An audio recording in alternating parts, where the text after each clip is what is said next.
Oi pessoal, bem-vindos de volta à Geek Hive, a colmeia das pessoas nerds da internet. Eu sou a Nicole e nesse vídeo nós vamos ver juntos mais detalhes e referências sobre o episódio 6 de Ahsoka. No final do episódio passado, Ahsoka e Huyang saíram da galáxia que conhecemos a caminho da outra galáxia, mais especificamente a caminho do planeta Perídia, onde até então se encontram Thrawn, Morgan Elsbeth, Baylan Skoll, Shin Hati e Sabine Wren, como uma voluntária e involuntária. Mas então vamos logo ver todos os detalhes desse episódio em que tantas coisas que os fãs aguardavam há tanto tempo finalmente aconteceram.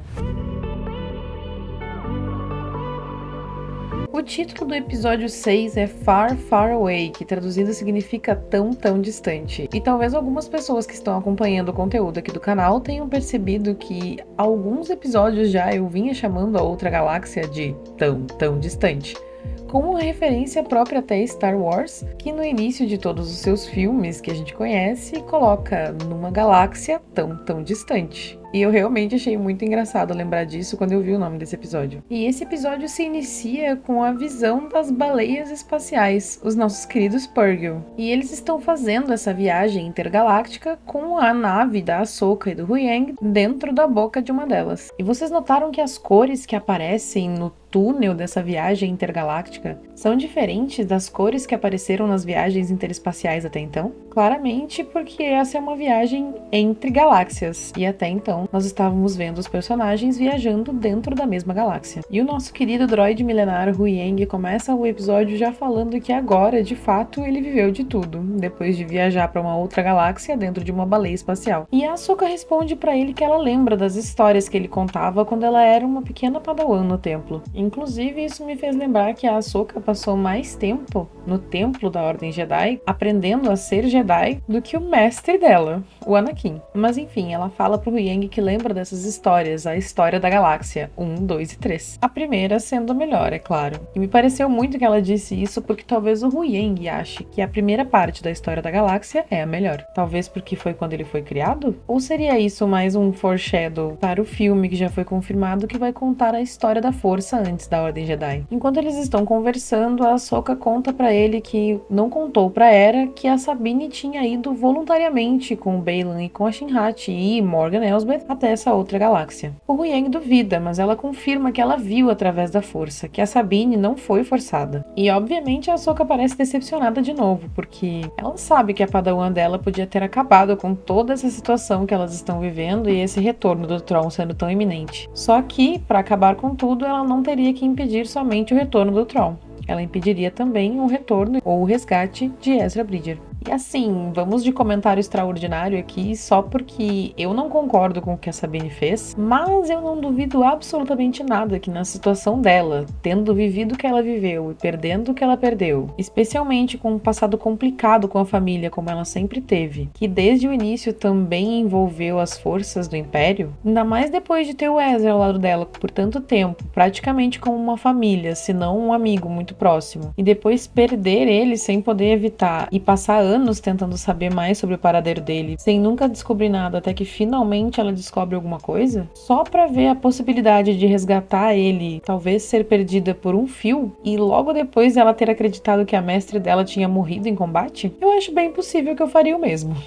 E eu acho que muitas pessoas que estão julgando ela também teriam feito o mesmo, passando por tudo que ela passou. Mas tudo bem, deixa quieto. Mas eu também acho que parte do treinamento que ela teve no episódio anterior com Anakin foi justamente para ensinar a Ahsoka que uma escolha ruim não define o caminho de uma pessoa, que ela ainda pode se redimir e escolher deixar o lado sombrio para trás, que foi exatamente o que o Anakin fez. Mas ele só conseguiu fazer isso de fato no momento em que o Luke apareceu e estava disposto a dar uma chance para ele de realmente acreditar que ele poderia se redimir. Ou seja, agora a Ahsoka tem que estar disposta a acreditar na Sabine e confiar que ela pode sim se redimir das escolhas que ela fez até agora. E eu vou dizer que eu acho que o Huyang concorda comigo, hein? Porque logo depois disso ele falou pra Ahsoka que talvez a Sabine só tivesse essa escolha. Justamente porque passando pela vida dela, Esse era o único caminho que ela enxergava. E então a Ahsoka pede que ele conte uma história, tal qual eu peço pra Alexa, mas eu tenho certeza que as histórias do Huyang são mais legais. E aliás, depois disso, eu fiquei pensando se, quem sabe, todas as histórias que nós conhecemos de Star Wars até agora não são histórias contadas pelo droide milenar em algum momento no futuro de Star Wars. Quem sabe, né? Enquanto a Ahsoka e Huyang viajam dentro de uma baleia espacial, a Sabine viaja dentro de uma cela, dentro do Olho de Sião, e é visitada por Baylan. E ela muito rapidamente lembra a ele que eles fizeram um acordo, e que ele prometeu que ela veria o Ezra novamente. Mas ele honestamente parece não se importar muito com esse acordo que eles fizeram. A Morgan pergunta pra ele se ele realmente pretende cumprir esse tal acordo com Sabine, e Baylan deixa bem claro que manter a Sabine por perto é uma estratégia, é uma forma de manter o controle, porque a busca dela pelo Ezra tá deixando ela cega pra qualquer outra coisa. Logo depois, eles já são avisados que eles estão chegando ao destino deles na outra galáxia, o planeta Perídia, onde o grão-almirante Thrawn está exilado. E Morgan fala também que Perídia é o planeta natal dos ancestrais dela, os Dathmiri, e que esses ancestrais aprenderam a montar nas baleias, nos Purrgil, antes de o tempo começar a ser contado, o que é realmente há muito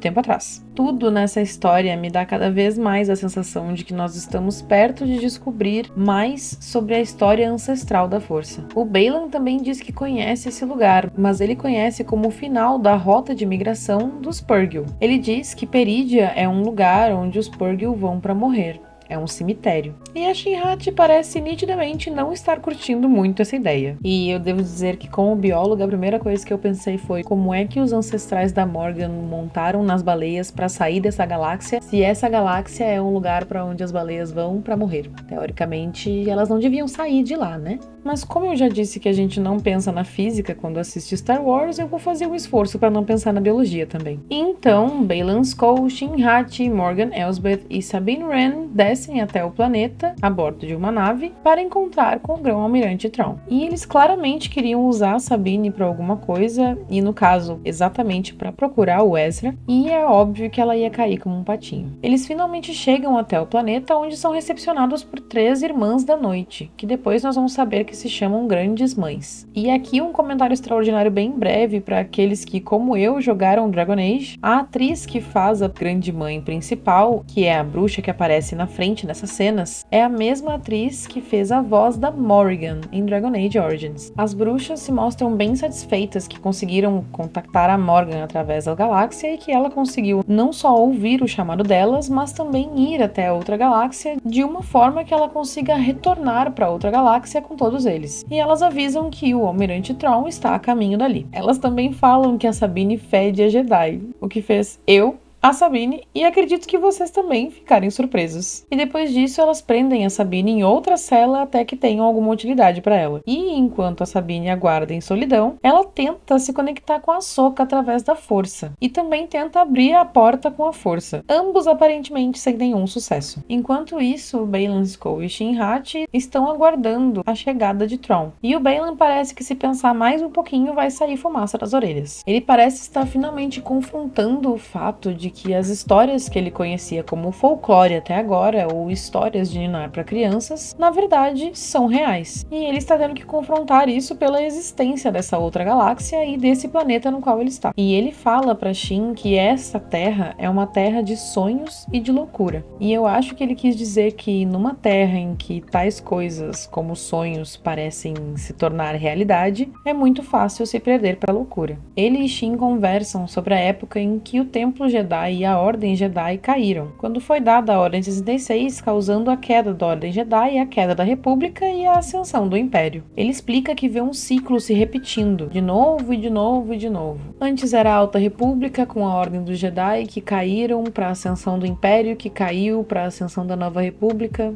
Eu entendo o que ele quer dizer. E ele parece entender que esses ciclos estão se repetindo justamente pela busca incessante por poder. Eu fiquei em dúvida se ele tinha saído da Ordem Jedi antes da Ordem 66 ou se ele era de fato um sobrevivente da Ordem 66, se ele tinha ficado na Ordem Jedi até o fim e saído somente depois que a Ordem não existia mais, ou se ele tinha saído antes como a Ahsoka. Mas agora me parece que o Baylan realmente é um Jedi que sobreviveu à Ordem 66, assim como a Ahsoka, o Yoda e alguns outros, e depois disso viveu como um mercenário, mas literalmente como forma de sobrevivência, não que ele tivesse escolhido o lado do Império. Mas enfim, o Baylan conta pra Shin que ele está procurando o começo de tudo isso, para que ele possa quebrar esse ciclo, e que, segundo as histórias antigas que ele conhece como folclore, essa galáxia pode ter as respostas que ele tanto procura. E aí eu sigo muito curiosa tentando entender o que ele está buscando. Muitas teorias dizem que ele pode estar buscando o mundo entre os mundos, uma forma de entrar no mundo entre os mundos e voltar para o início de tudo,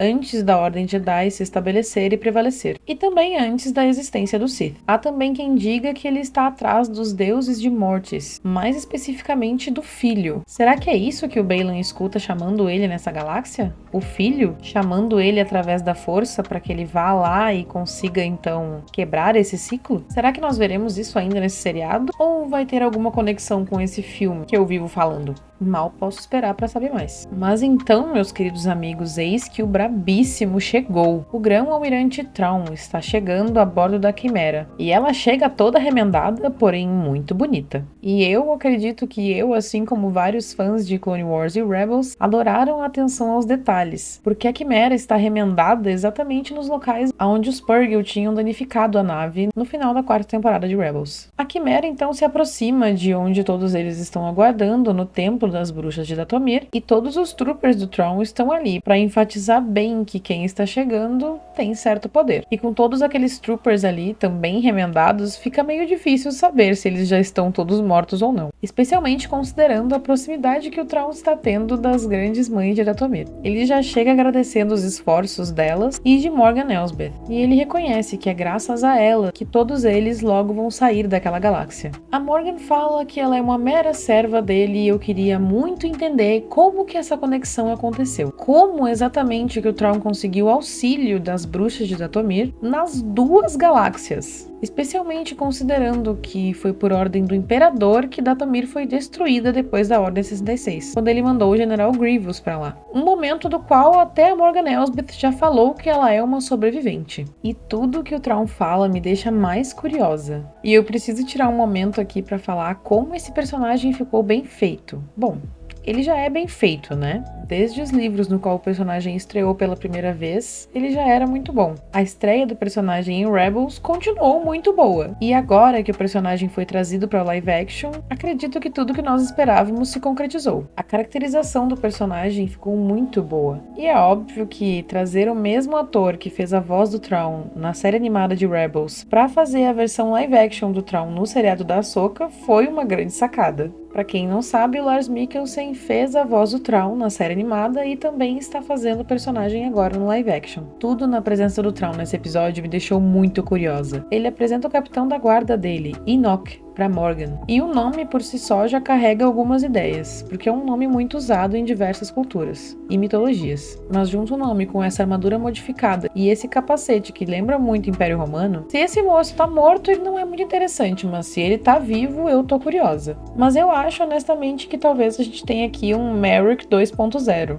mais um personagem pra gente ficar criando várias teorias e no fim ele não vai ser muito importante. Tal qual o Merrick, que quando morreu virou fumaça verde. E toda a aparência, tanto da nave Quimera do Thrawn, quanto das armaduras dos Stormtroopers, lembra muito aquela arte chinesa de restaurar vasos trincados ou quebrados com ouro. Só que nesse caso, o que estão quebrados são os Troopers, ou o corpo deles, ou a armadura deles, e o que está sendo usado para restaurar não é ouro. São as mágicas do lado sombrio das bruxas de Dathomir. O Thrawn avisa que o Enoch vai começar a transferência de carga e a Morgan fala que ela esteve nas tumbas e que vai demorar pelo menos 3 dias para conseguirem completar essa transferência. Minha gente, eles vão levar mortos pra outra galáxia, é isso mesmo, produção? O Thrawn pretende dominar outra galáxia trazendo mortos de volta à vida? Ou ele tá fazendo isso só como um pagamento para as bruxas de Dathomir para popular Dathomir de novo por um tempo? Enfim, como a Morgan disse que vai demorar 3 dias, eu já fiquei bem feliz porque a Ahsoka tá indo pra lá e eu não acho que ela vai demorar 3 dias para chegar lá, né? Isso considerando que os Purrgil tenham ido pra galáxia certa, na direção certa, e que eles entendam a necessidade de ter pressa. Considerando que ela tá só um dia atrasada, se eles não se perderem no caminho, logo logo ela deve chegar lá e deve ser tempo suficiente para impedir o Tron de voltar para outra galáxia. Eu espero. Porém, não acho que isso vai acontecer. As bruxas então avisam o Tron que Morgan e companhia trouxeram uma prisioneira. E o Tron já pareceu bem desconfortável por estar tendo que lidar com alguma coisa que as bruxas não tinham previsto. E elas também parece que não gostaram muito, já que elas respondem que a Sabine é um fio solto que elas não tinham previsto. O Baylan toma a frente respondendo que ele levou a prisioneira e que ele acredita que ela vai ter alguma utilidade para eles. E parece que o Tron também não tinha sido avisado que a Morgan estava trabalhando com o Baylan e Shinhati. Mas assim que o Baylan se apresenta, o Tron sabe exatamente quem ele é e sabe que ele era um general da Ordem Jedi. Mas quando Morgan informa que a prisioneira deles é Sabine Wren, o Tron já parece relaxar, porque ele conhece muito bem esse nome. Ele sabe exatamente quem é Sabine Wren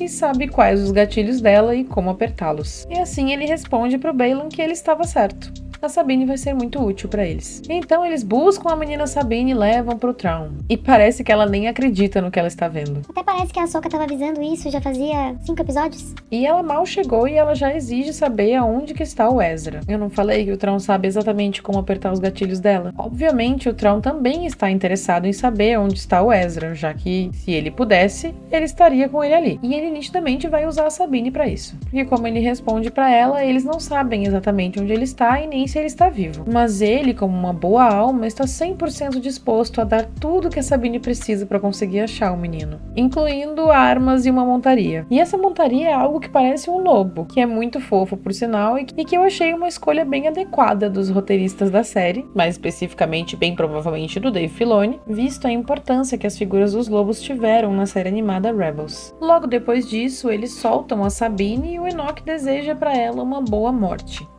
Coitadinho dele, né, gente? A Sabine pode não ser uma Jedi muito boa, mas eu acredito nas habilidades dela como Mandaloriana, especialmente de arma e armadura. Aqui é Mandalore, meu querido. E logo depois que Sabine sai em mais uma busca por Ezra, o Tron já avisa Baylan e Shinhati que eles podem logo sair e seguir a Sabine. E a Shin me pareceu um pouco ofendida, será? De eles terem prometido que iam cumprir o acordo e logo depois já voltarem atrás? Aí eu também não entendi muito bem porque raios a Shin ia se importar com isso agora. Sendo que no episódio 1 ela tentou matar a Sabine, de novo no episódio 4 ela tentou matar a Sabine, nenhuma das duas vezes ela realmente conseguiu. E agora ficou chateada porque o Tron resolveu não cumprir a promessa? Não tô entendendo a rota dessa personagem. Meio que saiu um mini comentário extraordinário aqui sem querer, né, gente? Mas continuando, o Tron explica pra Shin que na verdade ele está honrando sim o acordo com a Sabine, já que ela está livre pra encontrar o Ezra, mas que quando ela fizesse isso, os dois deviam matar ela e o Ezra. E lá se foram Ben Skoll e Shinhati atrás da Sabine mais uma vez. Porém não muito de perto, que é pra menina não perceber. Enquanto isso, vai Sabine em sua busca infinita por Ezra Bridger. E aqui mais um comentário extraordinário, porque na mesma hora em que ela apareceu procurando pelo Ezra, usando algum tipo de tecnologia de busca ou rastreio, eu imediatamente me lembrei de um episódio de Clone Wars em que alguns padawans vão com o Mestre Yoda até um templo para procurar os seus cristais Kyber, os cristais que iriam compor os seus sabres de luz. E um desses padawans ficou tentando encontrar o seu cristal usando tecnologia, uma tecnologia bem parecida com essa que a Sabine tem na mão. Mas ele, assim como a Sabine, só conseguiu encontrar o que queria quando ele abriu mão daquela tecnologia e começou a confiar na força para buscar o que queria. Spoiler! Mas enfim, enquanto a Sabine estava lá usando o seu radar, ela foi logo interrompida por um grupo de bandidos ou mercenários, que eu não entendi exatamente se essa galera tinha sido paga pelo Tron e enviada por ele até lá, ou se eles já estavam simplesmente ocupando o planeta e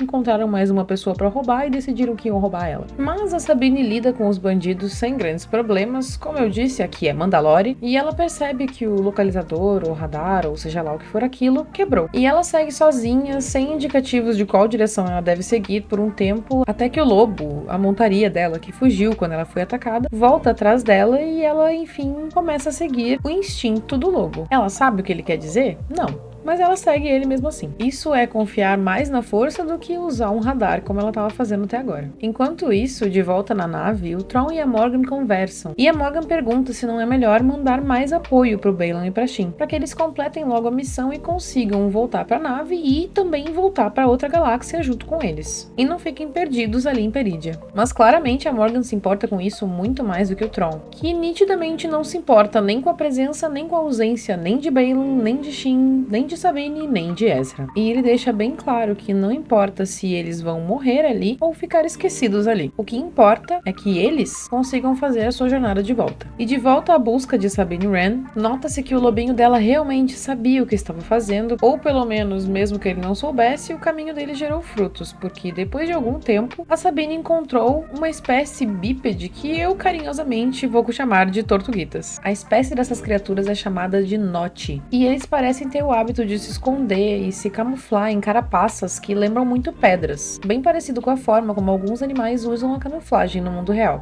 A Sabine fica ali tentando se comunicar com esse ser, e no início parece que não vai dar muito certo, mas quem assistiu Rebels sabe que a Sabine é muito boa em se comunicar com droides e também com outras formas de vida, mas ninguém é melhor que o Ezra. E o Sr. Tortuguito parece que reconhece o símbolo da rebelião que a Sabine carrega no ombro, e ele mostra pra ela que também tem um símbolo da rebelião num colar. A Sabine pergunta se ele conhece o Ezra, e logo de início não deu pra ter certeza se ele conhece ou não, mas ele logo chama os outros amigos que estão ali, que até então pareciam pedras, e parece que ele já entende que a Sabine é uma amiga. Ela pergunta novamente sobre o Ezra e dessa vez parece sim que eles sabem de quem ela tá falando. Os tortuguitas conversam e indicam que a Sabine deve seguir eles. Sabe-se lá pra onde, né? Mas já ficamos todos esperançosos. Então, a menina Sabine foi. Enquanto isso, lá estão Baylan Skoll e Shin Hati seguindo o rastro de destruição e morte que Sabine deixou pra trás. A Shin pergunta se o Baylan conhece o Ezra, e ele responde que não, que ele foi criado fora da Ordem Jedi. E aqui mais um comentário extraordinário, porque com a resposta do Baylan, nós finalmente temos uma nomenclatura para aqueles Jedi que foram treinados fora da Ordem depois da queda da Ordem Jedi e da ascensão do Império. Jedi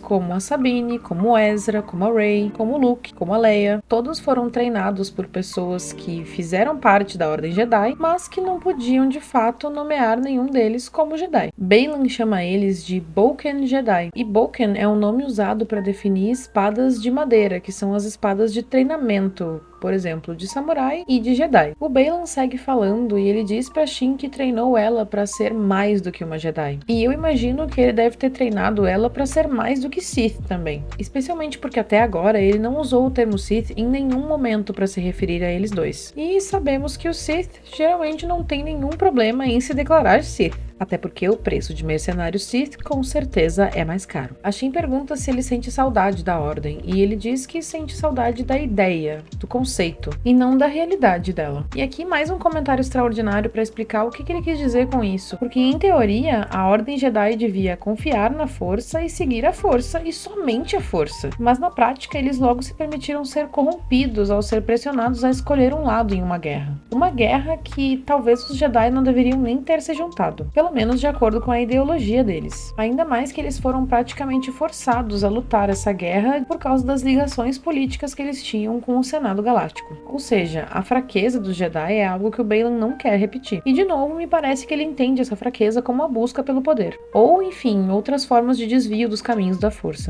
A Shin parece bem preocupada em estar ali e parece pensar que eles deviam sair dali o mais rápido possível, para conseguir voltar junto com o Thrawn para outra galáxia. Porque já que o Thrawn e as bruxas de Dathomir queriam tanto sair dali, talvez não fosse um lugar tão bom assim. E o Baylan responde que talvez as bruxas estejam fugindo de um poder maior que o delas, e explica que algo lá nessa galáxia está chamando por ele. E ele claramente acredita que esse começo que ele busca está lá em Perídia, seja lá o que for. E eu não acho que esse personagem seja necessariamente bom, mas também não acho que ele é ruim. Dito tudo isso, voltemos ao episódio porque Sabine está chegando junto com os Tortuguitos ao que parece ser o vilarejo deles. E eu imagino que seja um vilarejo provisório, porque para eles ter conseguido se manter longe dos bandidos e longe das forças do Thrawn até agora, nesse mundo, eles não devem ficar muito tempo no mesmo lugar. E logo quando a Sabine parece que já ia perder as esperanças de encontrar o amigo dela, Ezra Bridger, quem aparece? Quem?